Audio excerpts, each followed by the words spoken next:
యెషయా గ్రంథము 62 అధ్యాయం 10వ వచనం. గుమ్మలారా రండి, రండి, జనములకు త్రోవ సిద్ధపరచుడి, రాజమార్గమును చక్కపరచుడి, రాళ్లను వేరి పారవేయుడి, జలములు చూచునట్లు ధ్వజమెత్తుడు. చాలు. ఇక్కడ ఇశ్రాయేలు గురించి దేవుడు తన ప్రవక్త అయిన యెషయా ద్వారా మాట్లాడుతున్నాడు. మీరు రాజమార్గంలో నడవాలంటే మొట్టమొదట మీరు చక్కపరుచుకోవాలి. రాజమార్గం ఏం చెప్పండి? రాజమార్గం అనగా పరలోక రాజ్యం. ఆ పరలోక రాజ్యానికి వెళ్ళాలంటే రాళ్ళు ఉండి, ఏమండి చెప్పండి? రాజమార్గం రాళ్ళు వేరి పారేయమన్నాడు, అక్కడ ఉంది కదా. నువ్వు పరలోక రాజ్యానికి వెళ్ళాలంటే రాళ్ళు ఉన్నాయి. ఈ రాళ్ళు మనం ఏరి పారేసుకోవాలి. ఈ రాళ్ళు ఏరి పారేసుకోవాలంటే ముందు మనం చక్కపరుచుకోవాలి. పనికి వెళ్తాను చక్కపరుచుకుంటావు, లేదా వాతికి వెళ్తారన్నా కత్తి తీసుకుంటావు చక్కపరుచుకుంటావు, నాటుకు వెళ్ళాలన్నా చక్కపరుచుకుంటావు, ఏ పనికి వెళ్ళాలన్నా ఇంటికాడ అన్ని చక్కపరుచుకుని ఆ పని చేతనైతే ఆ పని నువ్వు చేస్తావు. ఆ పని దగ్గర ప్రతిఫలం దేవుడు నీకు రైతిస్తాడు. అలాగే దేవుని పనిలో కూడా ముందు నువ్వు చక్కపరుచుకోవాలి. నువ్వు చక్కపరుచుకుని రాజమార్గంలో రాళ్ళు ఏరి పారేసుకోవాలి. ఆ రాళ్ళు ఏరి పారేదనుకో, ఆ రాళ్ళు తగిలి నీకు నీవే కూలి చచ్చిపోతావు. ఆ రాళ్ళు తగిలి నీకు నీవే కూలి చచ్చిపోతావు. అందుకని దాన్ని చక్కపరుచుకోమని చెప్తున్నాడు. ఆ రాళ్ళు తగలకుండా అంటే మనం చక్కపరుచుకోవాలి. ఏమి చక్కపరుచుకోవాలి అంటే ఒక మాట మీకు జ్ఞాపకం చేస్తాను. ఇరిమియా గ్రంథము 7వ అధ్యాయం 5వ చూడండి. మనం ఏం చక్కపరుచుకోవాలో చూద్దాం. భూసంలో అన్ని చక్కపరుచుకుంటాం, ఇల్లు చక్కపరుచుకుంటాం, బిడ్డలు చక్కపరుచుకుంటాం, పలుకలంటే అన్ని చక్కపరుచుకుంటాం, వస్తువులు వాహనాలను చక్కపరుచుకుంటాం, ఆస్తులు అంతస్తులు చక్కపరుచుకుంటాం, ఏది సమయంలో చేయదు దాన్ని చక్కపరుచుకుంటాం. అన్ని చక్కగా చేసుకుంటే ఆ ఇల్లు బాగుంటుంది కనుక ఆ ఇంట్లోకి వెళ్ళినప్పుడు చాలా చక్కగా ఉంది ఇల్లు అనుకుంటారు. ఆ ఇంట్లో పనిముట్లు అక్కడ ఉంటే చక్కగా సర్దుకుంది, ఏమో చక్కపరుచుకునే మంచి మనసు ఉందని అనుకుంటారన్నమాట. అలాగే చక్కపరుచుకోవాలి. ఏం చక్కపరుచుకోవాలంటే 7వ అధ్యాయం 5వ వచనం. అలా గనక నీ మార్గములను నీ క్రియలను ఏదంట వెళ్ళే మార్గమును నీ క్రియలను యథార్థంగా చక్కపరుచుకోవాలి. సోదరు చెప్పండి, ఎలా చక్కపరుచుకోవాలి? ఈ సబ్జెక్ట్ చెప్పాలంటే 2 గంటలు పట్టింది టైం, 2 గంటల టైం పట్టింది సబ్జెక్ట్ పూర్తి అవ్వాలని. నేనేం చెప్పు, నాకు టైం లేదు. బండ రావంగానే మనుషులు నాయకులు వస్తారు, టైం వస్తారు. ఎందుకు? వీళ్ళకి వెళ్ళిపోవాలి, 1 గంట కాలం ఫోన్ చేయాలి. నేనేం చెప్పాలి చెప్పండి? అందుకని బాధ అర్థం అన్నాడు. కనుక ఇక్కడ అన్నాడు చక్కపరుచుకోవాలి, మార్గాన్ని చక్కపరుచుకోవాలి, క్రియలను చక్కపరుచుకోవాలి. అందుకే క్రియలు అంటే ఏంటి చెప్పండి? క్రియలు అంటే మనం చేసే పనులు. మన ఇంట్లో పని చక్కగా ఉందనుకో, ఏమో క్రియలు భలేకండి, భలే చక్కగా పని ఏం చేసింది చెప్పండి? చక్కగా శుభ్రంగా అన్ని సర్దుకుందని చెప్తారు. అరే కొన్ని ఇళ్ళకి వెళ్తే అసలు కంపేసిపోయింది, వాసన వేసిపోయింది, బూజుదొలపరు. కొన్ని ఇళ్ళు బూజుగా ఉంటాయి, 7 కొండలు అక్కడే ఉంటాయి. నువ్వు ఒక విధమైన వాసన అన్నమాట. ముక్కు మూసుకొని వచ్చింది, ముక్కు మూసుకోవాలి. మనుషులు బాగుంటారు. మరి ఒళ్ళు శుభ్రం చేసుకున్నప్పుడు ఇల్లు శుభ్రం చేసుకోవద్దా? ఏమ్మా, ఒళ్ళు శుభ్రం చేసుకున్నప్పుడు ఇల్లు కూడా శుభ్రం చేసుకోవద్దా? ఒళ్ళు శుభ్రం ఉన్నప్పుడు ఇల్లు కూడా శుభ్రంగా ఉండాలి, ఇంట్లో పని ఉండాలి, శుభ్రంగా ఉండాలి, అన్నీ బాగుండాలి. ఎక్కడ పడేసుకోవడం కాదు, జీవించుకోవడం. అప్పుడు ఏంటంటే ఈ మనిషి క్రియలు మంచివి కావు, ఈ పనులు మంచిగా కలుగుతాయి. అలాగే మన క్రియలు మనం సర్దుకోవాలి, చక్కపరుచుకోవాలి. మన క్రియలు అంటే మనం చేసే పనులు మంచియా చెడ్డయ్యా, మనం చేసే దేవునికి ఇష్టంగా ఉందా అవిష్టంగా ఉందా అని మనకు మనమే చూసుకోవాలి. అందుకే భక్తుడు పాట రాశాడు, నీ క్రియలన్నీయు ధ్యానించుచున్నాను, నీ చేతుల పాని యోచించుచున్నాను నీ క్రియలన్నీయు ధ్యానించుచున్నాను నీ చేతుల పని యోచించుచున్నాను నీ తట్టు నా చేతులు చాపుచున్నాను నీ తట్టు నా చేతులు చాపుచున్నాను నీ అందే నేను నమ్మికయుంచాను నడసి వస్తున్నాను నీ యందు నేను నమ్మికయుంచాను నడసి వస్తున్నాను నీవే నా సామర్థ్యం నీవు లేని బ్రతుకే వ్యర్థం నీవే నా సామర్థ్యం నిన్ను కలిగిన జీవనం నిన్ను కలిగిన జీవనం ఇలలో నాకు సార్థకం సాఫల్యం నీవే నా సామర్థ్యం. భక్తులు అంటున్నాడు, అయ్యా నీ క్రియలని నేను ధ్యానిస్తున్నా, నీ చేతుల పని నేను యోచిస్తున్నాను, నీ తట్టే నా చేతులు చాపుతున్నాను, నీ ఎందే నమ్మిక ఉంచానయ్యా, నేను నీతో నడిచేస్తానయ్యా. ఎప్పుడన్నా నీ క్రియలు సరి చేసుకున్నావు, నీ క్రియలు మంచిదేనా? నీ క్రియలు మంచి అయితే నీతో దేవుడు నడుస్తాడు. సోదరు చెప్పండి, నీ క్రియలు మంచిది అయితే దేవుడు నీతో నడుస్తాడు. నువ్వు నడవసరం లేదు దేవుడితో, దేవుడు నీతో నడుస్తాడు. ఎందుకంటాడు దావీదు అంటాడు, నా ప్రతిదినమంతయు నీ కృపాక్షేమములు నా ఎంట వచ్చుదుగా కన్నా. అంటే దావీదు అంటాడు, దాని మీద ఏమొస్తాయంట? కృప క్షేమాలు ఎంట వస్తున్నాయంట. కృప అంటే యేసు ప్రభువారు, కృప అంటే యేసు ప్రభువారే దావీదు అంటే నడిచేలేడంట. దావీదు నడమల్ల ఆయన క్రియలు బాగుండే కనుక, ఆయన క్రియలు బాగుండే కనుక, ఆయన చేసిన ఒక తప్పే, ఆయన క్రియలు బాగుండే కనుక ఆయన ఏమంటే ఎవరుతారంట? కృపాక్షేమం. నీ ఏమంటే నడుస్తాయి.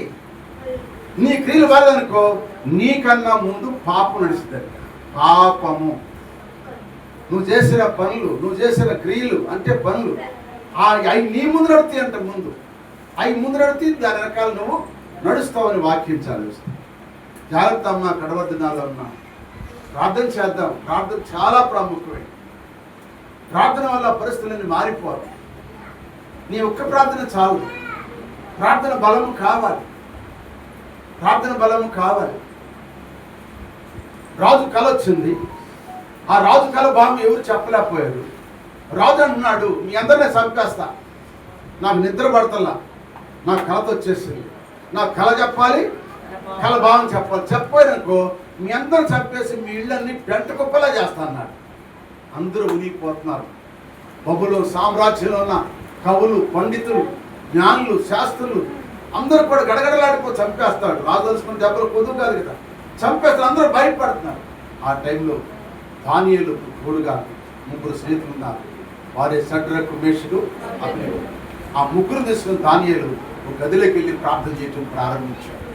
ఈ నలుగురు చేసిన ప్రార్థన దేవుడు ఆలకించి వాళ్ళు స్తుతులు చెల్లిస్తా ప్రార్థన చేస్తున్నారు. దానిలోకి ఆ దర్శన భావాన్ని చూపిస్తున్నాడు. రాజుకు వచ్చిన కళ చూపించాడు, ఆ కళ భావం కూడా చెప్పాడు.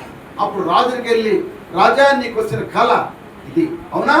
అవునయ్యా ఇదేనా భావము, దాని భావం ఇది కనుక ఈ భావం చెప్పేసరికి వెంటనే రాజు చేసినట్ట సాష్టాంగ దాని కాళ్ళ మీద పడి కాళ్ళు పట్టుకుని నువ్వు దేవుడు అని పూజించాడు.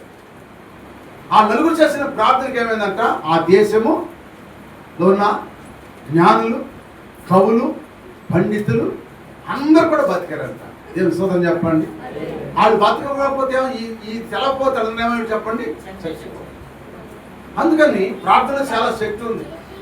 నలుగురు కలిసి ప్రార్థన చేస్తే, నలుగురు కలిసి ప్రార్థన చేస్తే, నలుగురు పట్టుకుంటే నలుగురిని ఏది ఏమీ చేయలేదు. అందుకని మనం నలుగురు కలిసి, అందుకే తండ్రి అంటే నలుగురు పిల్లల్ని ఉన్నారంట.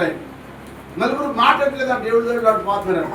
ఓ రోజు అంటే నలుగురు అన్నానికి వచ్చిన తర్వాత తండ్రి అంట ఆ 4 కర్రలు తీసుకొచ్చి కట్టగట్టి, అయ్యా 20 అన్నాడు. ఇదితే 20 మరి 20 నలుగురు కూడా లేదంట. నలుగురికి ఇచ్చినాక ఎవరు వెళ్ళైపోయాడు. మరి మీ నలుగురు కలిసి ఇరవన్నామన్నాడు. నలుగురు కలిసి ఇరమంటే అప్పుడు నలుగురు కలిసి ఇరిస్తే ఇరిగిపోయినాడు. చూసావా? మరి ఒక్కడు ఇరిస్తే ఇరగదరా. మీ నలుగురు కలిసి ఉంటే అది ఎంతలావుదైనా ఇరిగిపోయింది. ఎంతలావు పనే చేస్తాం. నలుగురు కలిసి ఉండాలి. సంఘం అంటే ఏంటో సంఘ ప్రార్థన చాలా గొప్పది. నలుగురు కలిసి ప్రార్థన చేస్తే దేవుడు తప్పక వింటాడు. కార్యం జరిగింది. ఆనాడు పేతురు బంధించబడినప్పుడు ఆ నలుగురు కలిసి అక్కడ కూర్చొని ప్రార్థన చేస్తే కదా పేతురు విడుదల అయ్యింది. సంఘం ప్రార్థన కూడా బలమైంది. ప్రియమైంది కదా, ప్రార్థన చేసుకోవాలి. మన క్రియలు చక్కబరుచుకోవాలి. మన మార్గంలో రాళ్ళు మనము ఏరి పారేసుకోవాలంటే మన క్రియలు, మన పనులు ఎక్కడున్నాయా? నీ పని నీకు నచ్చింది, కానీ నాకు నచ్చదు. చెప్పండి, నచ్చిందా?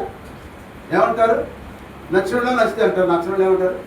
ఆ అమ్మాయి ప్రవర్తన బాగా పనులు మంచి ముందు చేసి దాని చేసి పని ముందు చేస్తున్నారు. క్రమం లేదా? ఇలాంటి క్రమం లేని భక్తి, క్రమం లేని ప్రార్థన, క్రమం లేకుండా బోధించే బాధకులు ఉన్నారు ఈరోజు. వాక్యం చూపించి ఏదో చెప్పుకొస్తారు. పిటకథలు చెప్పుకొచ్చి నవ్వుకిస్తావు అంటారు. అది కాదు కావాల్సింది. క్రమంగా ఉండాలి. బాధ కూడా క్రమంగా ఉండాలి. ప్రార్థన క్రమంగా ఉండాలి. నీ ప్రవర్తన క్రమంగా ఉండాలి. క్రమం లేకపోతే నువ్వు జీవిస్తున్నా నీవు నేను కూడా సత్యవత సమానం అంటాడు. ప్రకటన గ్రంథం 3వ అధ్యాయం 3వ అధ్యాయం 5వ వచనం. ప్రకటన గ్రంథము 3వ అధ్యాయం 1వ వచనం.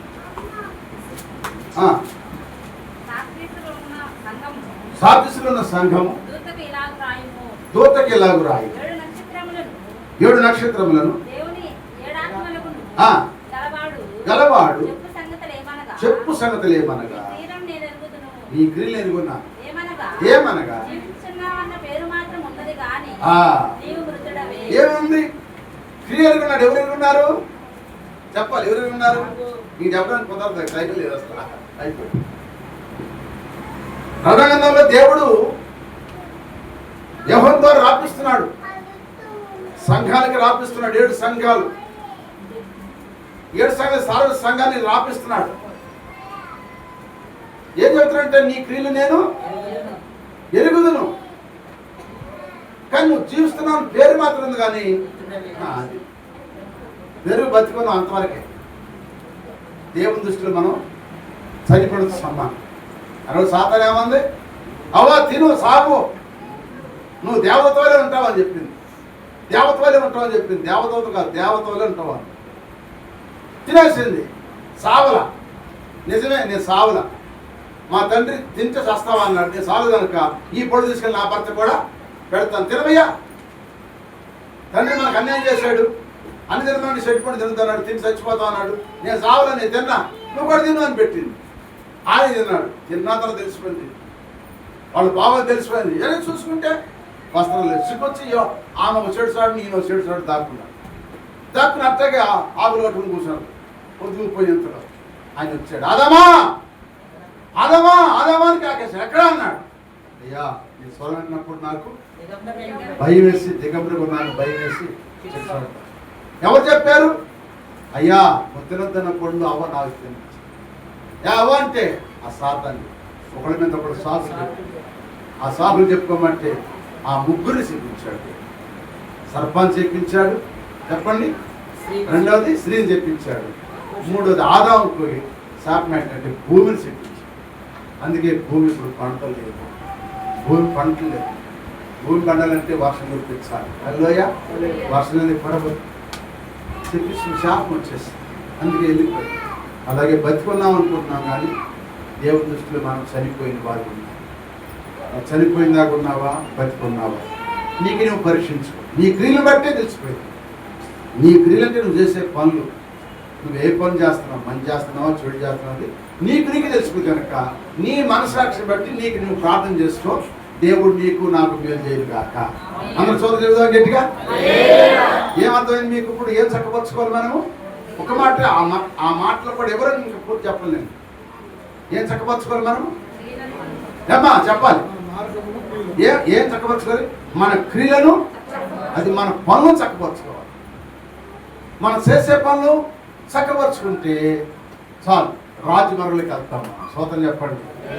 రాజమరలోకి వెళ్ళిపోతాం, రాజమరలు నడుస్తాము. రాజమరలు నడిపించి ఆయన మనకు ఉన్నాడు. రాజమార్గమున రారాజు నీవేగా, రాజమార్గమున నన్ను నడుపుచున్నా రారాజు నీవేగా. ఈ కృప నిత్యముందును, ఈ కృప నిత్య జీవము, ఈ కృప వివరింప నా తరమా యేసయ్యా. నీతిమంతుల గుడారాలలో వినబడుచున్నది రక్షణ సంగీత సునాదము. నీతిమంతుల గుడారాలలో వినబడుచున్నది రక్షణ సంగీత సునాదము. ఈ కృప నిత్యముందును, ఈ కృప నిత్య జీవము, ఈ కృప వివరింప నా తరమా యేసయ్యా. రాజ్య మార్గం నడవాలంటే మన క్రియలను చక్కపరచుకోవాలి. మన క్రియలు చక్కపరచుకుంటే రాళ్ళు వేరి, ఆ రాళ్ళు గురించి తర్వాత ఎప్పుడు చెబుతాయి. ముందు చక్కపరుచుకున్నాయి ఒక 5 పాయింట్లు ఉన్నాయి. 5 పాయింట్లు అయిన తర్వాత రాళ్ళ గురించి చెప్పుకుందాం. హల్లెలూయ. ప్రార్థన చేసుకుందాం. అందరూ తల్ల వచ్చారు. ఈరోజు నీతో నాతో మాట్లాడేదంటే నా గురించి సరిగా ఉన్నామో లేవా.